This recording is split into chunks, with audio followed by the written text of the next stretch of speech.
What's up, everybody? Got a little tip for you. When you're putting in bushings on your square body, or really any GM door hinges, sometimes it's tough to get that started straight. See how it'll just walk over on you?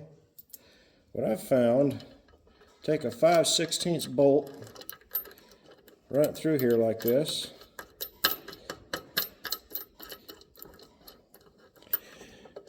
Get it so it's straight. Tighten her up just a hair.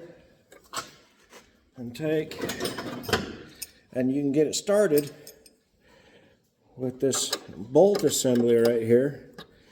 That way it's a lot less likely for that brass to snap if you're just trying to tap it in with a hammer.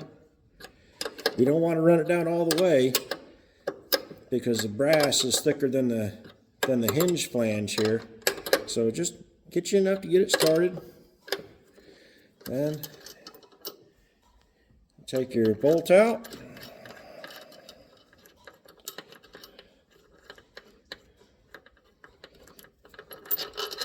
See that started in there nice and straight.